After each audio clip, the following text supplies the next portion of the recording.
अस्सलामुअलैकुम, नमस्कार, आदाब। मैं हूं आपका दोस्त निहाल अख्तर पयामी और आप देखना शुरू कर चुके हैं आपका अपना चैनल गांव मोहल्ला। दोस्तों, देश और दुनिया की तमाम तर खबरों के लिए हमारे साथ बने रहिए। अस्सलामुअलैकुम महबूब साहब, कैसे हैं आप? जी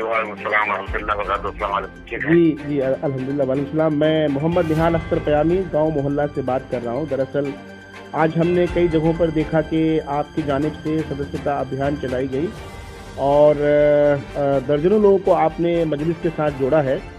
तो सीधे तौर पर हम जानना चाह रहे हैं दरअसल कि कितने लोगों को आपने मेंबरशिप दिलाई है और आपका विज़न क्या है, मिशन क्या है, मकसद क्या है और आगे क्या कुछ करने जा रहे हैं, ज़रा तफसील से बताएं प्लीज़।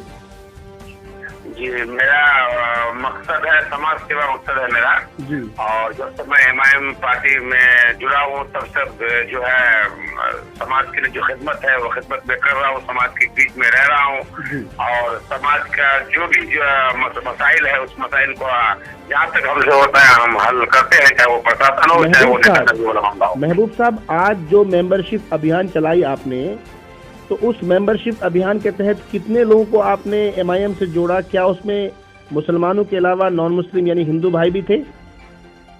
जी, उसमें 200 आदमी का जो है मेंबरशिप का में जोड़े हम और उन लोग को सदस्यता में अभियान का जो काम स्टार्ट किए। 200 में से 50 जो हमारे हिंदू भाई हैं। अच्छा, यानी 200 लोगों को आपने मजलिस की सदस्यता दी जिसमें से 50 नॉन मुस्लिम हैं, हिंदू भाई हैं। जी जी जी। ये जो कैंप आपने कहाँ लगाई थी, कौन सी जगह सर? ये पथरिया गांव बोलता है। ये ठाकुरगंज विधानसभा क्षेत्र के तहत आता है? ये पथरिया पंचायत है। पथरिया पंचायत, ठाकुरगंज विधानसभा क्षेत्र के पथरिया पंचायत में आपने ये कैंप लगाया था, है ना, सदस्यता अभियान कैंप? जी जी जी। अच्छा, हम देख रहे हैं कि भाई और जो पार्टी के दूसरे लोग हैं वो भी कहीं ना कहीं मेंबरशिप अभियान चलाए हुए लोगों को जोड़ने का काम कर रहे हैं। तो मैं ये जानना चाहूँगा, क्या ऊपर से आदेश आप लोगों को दिया गया है कि भाई आप लोग अधिक से अधिक लोगों को जोड़ें या लोग खुद जुड़ने के लिए आ रहे हैं? लोग जो है फोन पे फोन कर रहा है कि भाई MIM जो है हम जुड़ना चाहते हैं। बार बार फोन आया, रिक्वेस्ट आया उन लोगों का कि हमारे गांव में तो आना जाना करते हैं। हम लोग का जो कुछ लड़के हैं ये लोग जो है MIM में जुड़ना चाहते हैं और हमें ख्वाहिश है कि हमारे सदस्यता अभियान जो है मेंबरशिप हमको बनाया जाए। कोई पार्टी का कोई ये बनाए, हमको रावर बनाइए जो हम लोग मेहनत करेंगे और मेहनत के साथ जो MIM को मजबूत करेंगे हम। अच्छा, जहाँ तक मुझे जानकारी है आपको महासचिव बनाया गया है सर? जी जी जी। आपको ठाकुरगंज विधानसभा क्षेत्र का महासचिव बनाया गया या जिले का बनाया गया? नहीं, जिला सेक्रेटरी कहिए या जिला सचिव कहिए। जिला सचिव बनाया गया आपको। चलिए, तो एक जिला सचिव के तौर पर आपकी क्या भूमिका रही है अब तक? ओवरऑल कितना आपने लोगों को जोड़ने का काम किया या मजलिस के पैगाम को आम आवाम तक पहुंचाने में कितनी कामयाबी हासिल हुई आपको अब तक? कामयाबी तो मैक्सिमम 80% तक तो मैं अपने कामयाबी को मैं पा रहा हूँ ठाकुरगंज हॉस्पिटल बैंक में जी। इतना तक मंजिल मैंने पा चुका है कि 80% तक मैं हासिल कर चुके हैं। अवाम के बीच में रह के अवाम का दिल को जीते हैं। जैसा कि हम चलते जुलूस में गए, क्रिकेट में गए और जो मामला हुआ उस मामला पे भी जाके पहुंचे हम और किसानों से मिले हम और बाहर मजदूर का जो है प्रोटेस्ट सेंटर में जो लड़के लोग आए तो हर सेंटर में मिले हम। लॉकडाउन में जहाँ तक हुआ 10 पंचायत में सामान वितरण भी किए हम। अच्छा महबूब साहब, जी महबूब साहब, क्योंकि आपने एक लंबा वक्त जो है राजद को दिया, RJD को दिया, अब आपने मजलिस का दामन थामा है, तो मैं सीधे तौर पर यह जानना चाहूँगा कि भाई आखिर क्या वजह रही, वो कौन से हालात पैदा हो गए कि महबूब साहब को राजद का दामन छोड़कर मजलिस का दामन थामना पड़ा?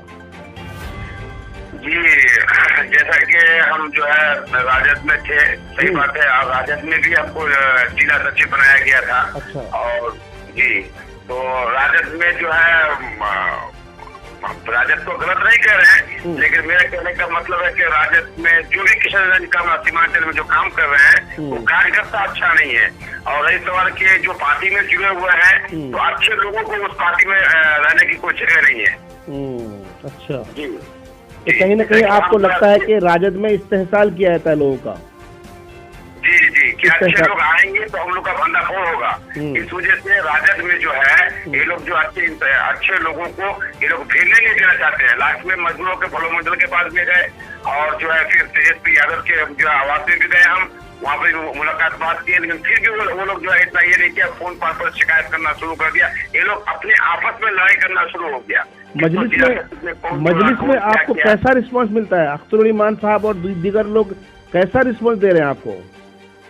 जी, अख्तरुल ईमान साहब जो है हमारे पार्टी के जितने जो है इश्तियाक साहब हैं, आदिल साहब हैं, अख्तरुल ईमान साहब हैं, इजार एसपी साहब हैं, ये घर परिवार के जैसे हमको। आप तो एमएलए साहब को भूल गए, कमरुल हुदा साहब को?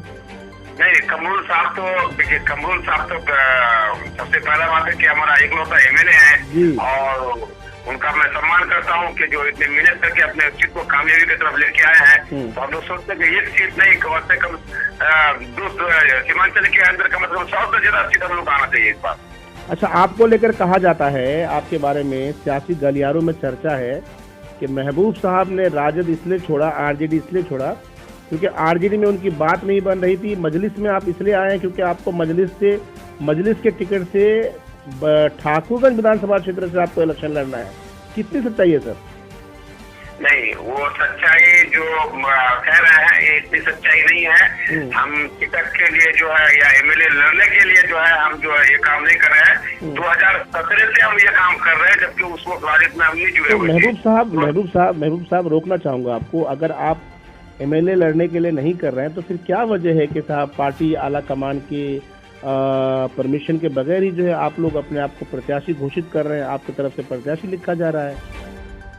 जी, अब ये हमारे जितने युवा लड़का है अब नहीं मान रहे हैं तो वो लोग लिख रहे हैं। आपके चाहने वाले लिख सकते हैं। ये हमारी तो कोई बात नहीं है, लेकिन हमारा जो युवा लड़का है वो लोग सब जो है अब सब कोई प्रत्याशी लिख रहे हैं। और ठाकुरगंज और दिगरगंज का मांग है कि भाई जिला सचिव हाफिज महबूब के जैसे जो है हम लोग को एमएलए चाहिए कि जो आगे बढ़कर गरीबों का जो मदद कर रहे हैं और जो ये हर दुख सुख में साथ आ रहे हैं, तो इसी तरह का हम लोग को चाहिए एमएलए। महबूब भाई, ठाकुरगंज विधानसभा क्षेत्र की बात की जाए तो यहाँ लगातार हम देख रहे हैं कि मजलिस के दावेदार के तौर पर असद इकबाल साहब भी हैं, पम्मी बेगम साहिबा हैं, डॉक्टर तारा श्वेता आर्या जी नज़र आ रही हैं। आप भी जो है साहब अपने आप को कहीं ना कहीं मजबूती के साथ रख रहे हैं। तो सीधे तौर पर जानना ये चाहूँगा कि इन तमाम लोगों में महबूब साहब अपने आप को कहाँ पर पाते हैं? सबसे ऊपर पाते हैं, बीच में पाते हैं या फिर सबसे नीचे पाते हैं? आप कहाँ पाते हैं अपने आप को? सबसे आगे, सबसे बिल्कुल एक नंबर में।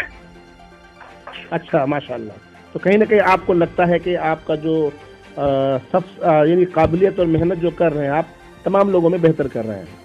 चलिए, एक और अहम सवाल ये जानना चाहूँगा, किसी वजह से अगर आपको पार्टी टिकट नहीं देती है तब क्या करेंगे? राजद की तरह मजलिस को छोड़कर किसी और पार्टी में चले जाएंगे या किस्मत को जो है साहब किस्मत के फैसले पर ही जो है साहब आप लब्बैक कहेंगे?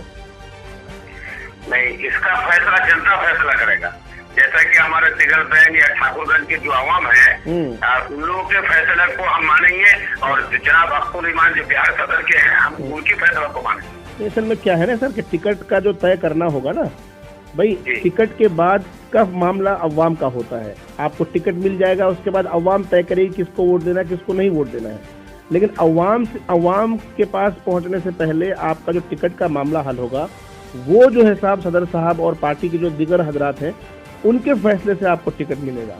तो हम ये जानना चाह रहे हैं, इन केस ऑफ अगर आपको टिकट नहीं दिया जाता है किसी वजह से, तब क्या करेंगे आप?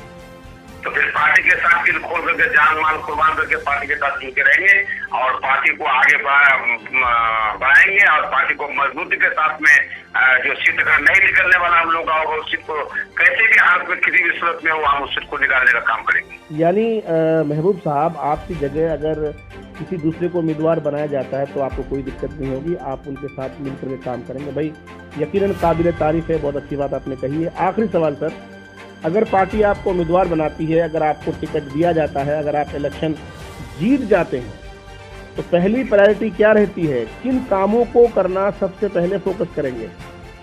सबसे पहला मेरा मामला ये है कि ठाकुरगंज जो हम लोग का 22 पंचायत में है, ये 22 पंचायत में जो है हम लोगों को जो है इस्लामपुर या फिर सिलीगुड़ी इलाज करने के लिए जाना पड़ता है। ये पुल जो है आज तक नहीं हो पाया है कि उसकी वजह से रोजी रोजगार हम लोग के जो ठाकुर के लोगों को होना चाहिए वो नहीं हो पा रहा है। और दूसरा जो है बहुत बेहतर कोई कॉलेज नहीं है कि जहाँ हमारा बच्चा पढ़े। सरकारी कॉलेज में जानवे करके जब पढ़ाई कैसा होता है, हम लोग का बच्चा नहीं पढ़ पा रहे हैं, तालीम से नहीं हो पा रहे हैं। और जो है गरीब लोगों की आवाज को दबाया जा रहा है। ये जो है सबसे पहला मुद्दा मेरा काम होगा कि गरीबों की आवाज जो है बुलंद हो। सर एक गांव है आपके विधानसभा क्षेत्र में, दल्ले गांव पंचायत, नाम सुना आपने? जी, आपके विधानसभा क्षेत्र में दल्ले गांव पंचायत है, आप जानते हैं इसके बारे में? बिल्कुल जानते हैं सर। दल्ले गांव पंचायत के बारे में कहा जाता है कि किसानों को अपने ही खेत में जो धान का अगर पुड़िया लेके जाना होगा या यूरिया खाद कुछ भी लेके जाना होता है तो उनको नेपाल बॉर्डर से होकर गुजरना होता है। तो बॉर्डर पे तैनात पुलिस वालों को लगता है कि ये बंदा कहीं ना कहीं जो है साथ इधर का माल उधर कर रहा है, और इस तरह से उन्हें हर तरफ से हरासमेंट का सामना करना पड़ रहा है। तो आपको नहीं लगता है कि ये भी एक बड़ा मुद्दा हो सकता है कि अगर बहुत बड़ा मुद्दा है, वो 3 किलो के मीटर के फासले में है, ये पार करके नेपाल पार करके जो है वो लोग गाँव में घुसते हैं। इस मसले को हल करने के लिए कहाँ बोल रहे हैं आप? जी, इस मसले के बारे में कहाँ बोल रहे हैं आप कि इसको भी हल करवाएंगे आप? जी, इसको बिल्कुल सबसे पहले तो इसी को हल करने का जो है बात दिमाग में बात रहता नहीं है। सबसे पहले इसी मसला को पहले हल करना है कि जो हमारे भाई किसान भाई को रोका जा रहा है या किसान भाई को जो दूर रीति से देखा जा रहा है कि ये लोग कोई नेपाल से सामान तो पार नहीं कर रहे हैं या इंडिया से कोई सामान नेपाल तो नहीं कर रहे हैं। अच्छा, इसी तरह से महबूब साहब इसी तरह से आपके यहाँ का एक और ज्वलित मुद्दा है, एक बहुत ही गर्म मुद्दा है, और वो मुद्दा ये है कि साहब ठाकुरगंज में महानंदा की तरह पैरेलल पुल ना होने की वजह से लोगों को 80 किलोमीटर जो है साहब फासला पार करके ना गुजर करना होता है किशनगंज के लिए। अगर महानंदा की तरह अगर ठाकुरगंज के इर्द गिर्द में कहीं पर उस नदी पर अगर पुल बना दिया जाता है तो कहा यह जाता है कि साहब 15 से 20 किलोमीटर के फासले से लोग किशनगंज पहुंच जाएंगे। ये भी एक मुद्दा है सर। ये मुद्दा तो सबसे पहले हमारे जनाब आप तो बिहार का तो डॉक्टर ईमान साहब तो इस मुद्दे के लिए तो चक्का जाम किए थे, ठाकुरगंज रोड में हम सब मिलकर के जाम किए थे। लेकिन आप इनको कहाँ अपने मुद्दों में रख रहे हैं? आप अपने मुद्दे में कहाँ शामिल कर रहे हैं आप इसको? जी, ये मुद्दा है जो आप बिहार का तो डॉक्टर ईमान साहब थे, तो ये हम लोग के इलाका के आदमी को लेके हम गए थे वहाँ पर। सबसे पहला हम ही गए थे, डॉक्टर ईमान साहब को खबर नहीं किया था। अच्छा। कि यहाँ पर पुल होना बहुत जरूरी है और यहाँ के लिए जो है हम लोग 80-83 किलोमीटर जो है दूरी जो है हम लोग को वापस फिर किशनगंज जाना पड़ता है, जो कि 15 से 16 किलोमीटर दूर है हम लोग का। नदी में एक तो पुल अगर हो जाए तो हम लोग का जितने भी किशनगंज से जुड़ जाएगा, तो जितने भी रोजगार हम लोग का मेरे भाई हैं वो लोग जो है कभी जो है कोई गाड़ी चला ले या कोई धंधे में लग जाए या सब्जी बेच ले या मछली बेच ले, ये कोई भी रोजगार में ये लोग नहीं है, तो कम से कम इन लोग का रोजगार खुल जाएगा। सर आप जिस विधानसभा क्षेत्र से आते हैं सर, यहाँ पर अनानास की खेती होती है बड़े पैमाने पे, चाय का बागान है, चाय पत्ती की खेती होती है यहाँ पर। तो क्या आपको नहीं लगता है कि अगर इस क्षेत्र में रोजगार के मौके बनाए जाए तो काफ़ी लोग ऐसे होंगे जिनको यहाँ बेहतर रोजगार मिल जाएगा, उन्हें पलायन नहीं करना पड़ेगा, उन्हें पलायन ना होने की वजह से उन्हें क्वारंटाइन सेंटर्स में नहीं रहना पड़ेगा, बल्कि घर से बाहर न जाने की वजह से उनको यहीं पर बेहतर रोजगार मिल जाएगा, ऐसा आप सोच रहे हैं?